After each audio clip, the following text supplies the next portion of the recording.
This is basically a little larger clip signature than usual. It's got a good margin, and it's got a nice engraving with it, and the frame isn't anything special, but the framing is nice. And it's just basically G. Washington. I believe it has some writing on the back. I think it was removed from a receipt book or something of that nature, but it's just a clean signature. I've had it for a long time. And next will be John Adams.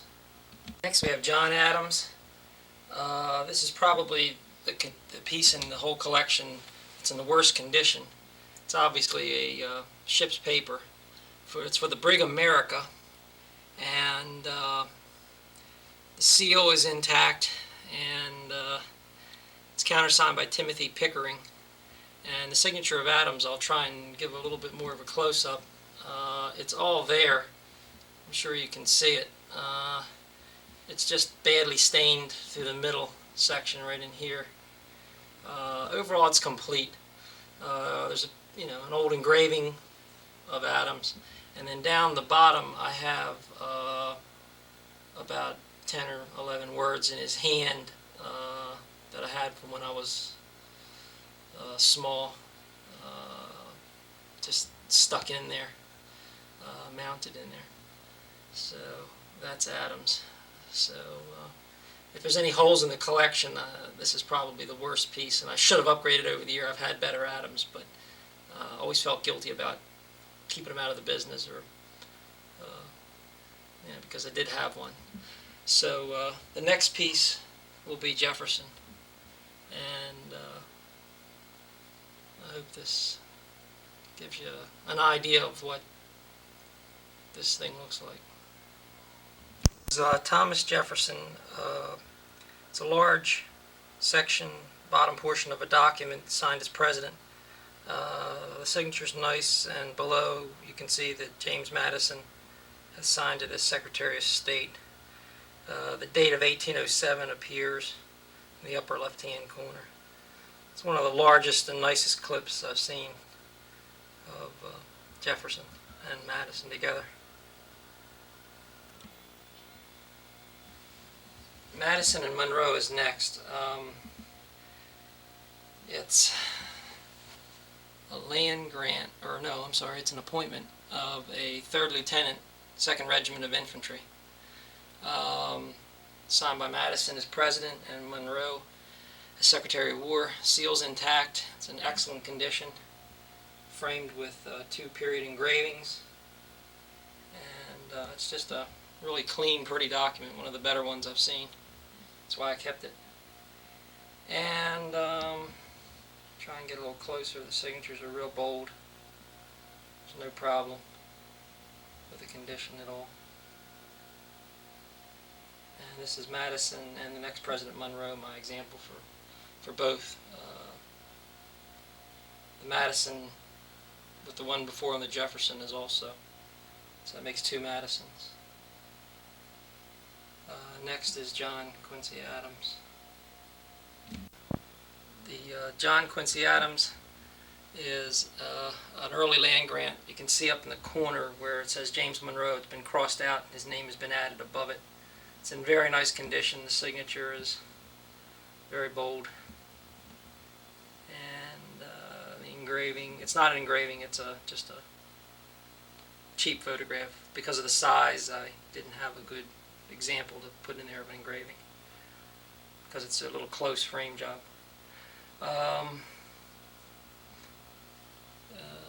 It's just basically a land grant. There's not much I can say, but the seal's intact. It's a decent example. Next we have Andrew Jackson. This is a land grant, seal intact, no counter signatures, and a really decent signature of Andrew Jackson, large and bold. I have duplicates of some of these and of some of the presidents, and I will at the end, after Reagan, sum up the duplicates. This is pretty much self-explanatory. Next we have Martin Van Buren. This is a beautiful appointment of a first lieutenant in the 3rd Regiment of the Artillery. Countersigned by Poinsett, and a nice, bold, beautiful Van Buren signature. The overall condition's gorgeous. Seal intact. Pretty much self-explanatory, I believe.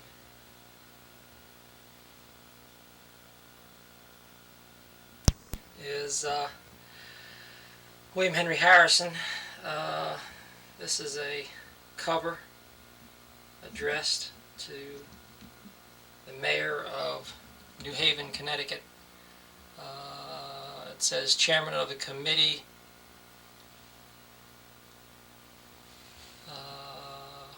for General Harrison.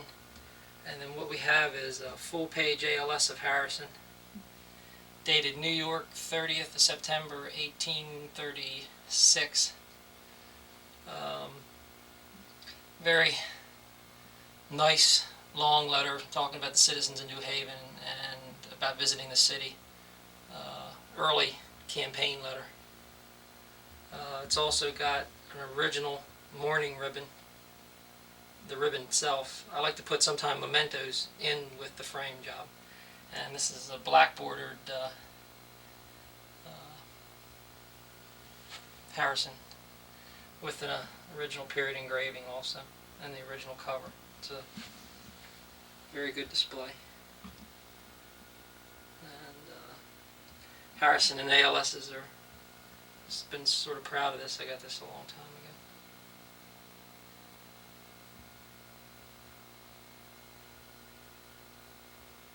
It's one page too, top to bottom, signature, nice.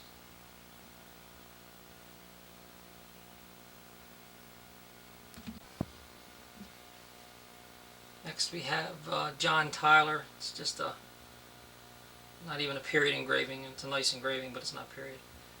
Framed below a addressed Free Frank cover by Tyler. That's nice. J. Tyler, addressed to a woman in Virginia. Got a short return note on the upper corner, date.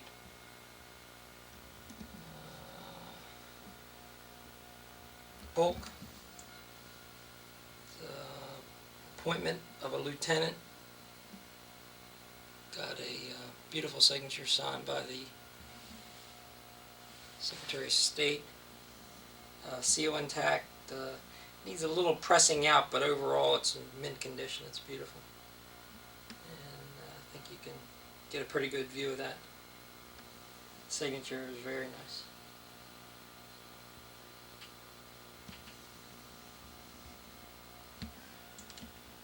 This is a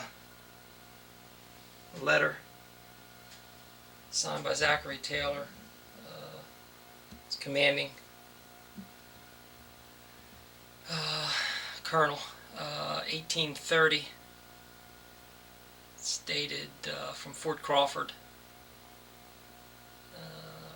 It's to General Jones, later Confederate general, in Washington. It's in nice condition. Very bold signature. Both are period engravings of Taylor. And it's dated 1836.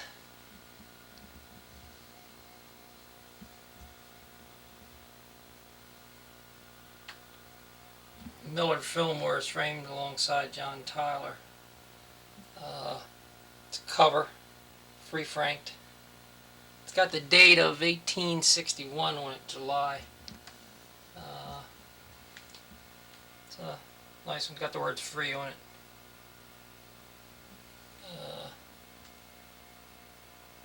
It's bold. The engraving is like the Tyler, not vintage.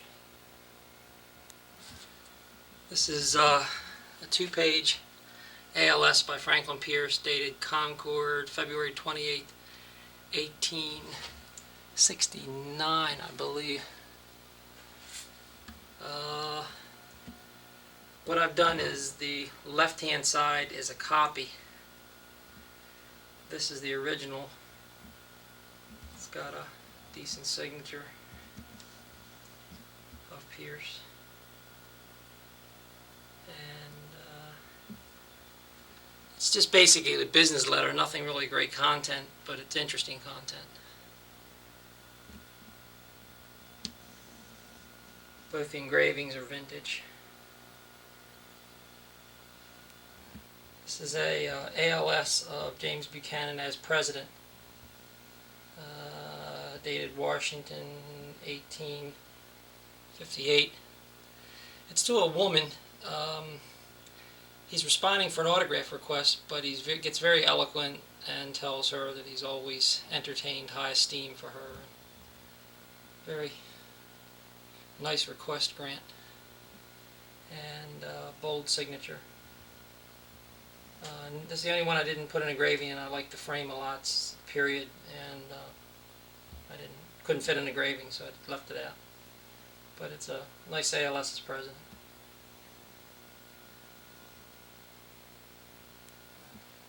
The Lincoln is obviously a commission. It's countersigned by Stanton, and it's an appointment of a surgeon in the volunteers. Very, very excellent condition.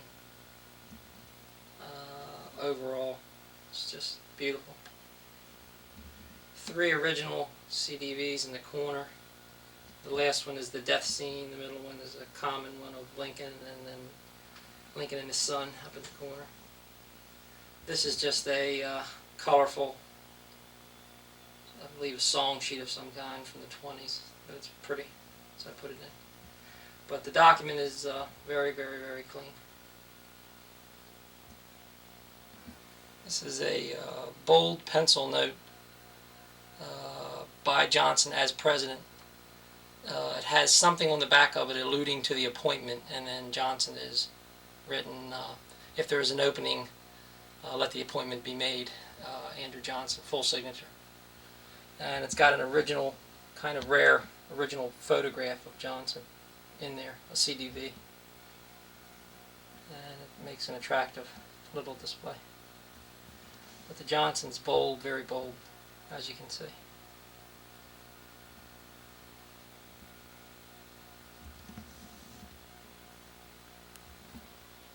This is Ulysses S. Grant, and it's a receipt, partly printed, signed as president, October 30th, 1876.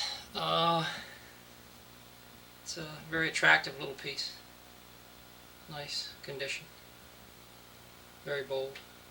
Also in there is an original albumin photograph, large, of Grant as president. It's got one small crack across the original negative. I guess maybe it's unpublished. That's why it wasn't published, because the negative got cracked. But it's unusual. And then there's a little Civil War flag in there, original flag of the period, and an original CDV photograph of Grant during the war. Very nice items with the autographs.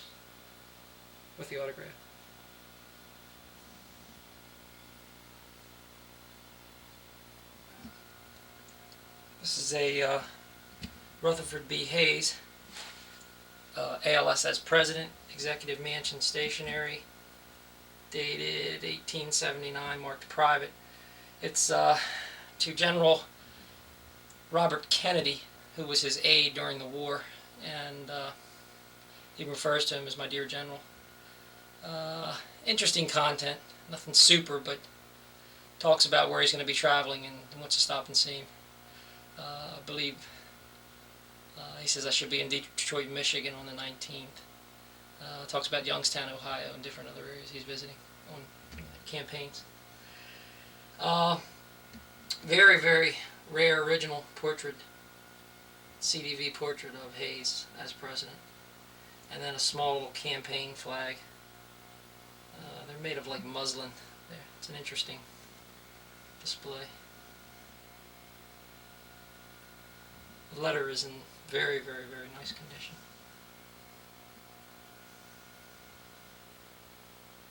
I've had this for quite a while. Original cabinet photo of Garfield, nice one as president. But more importantly, signature of Garfield, dated April 4th, 1881 as president. It's kind of close, but not, not real close. It's just a nice full signature as president. And there's no sense in me going into a lot of detail on a lot of these because I think you know what you're looking at, but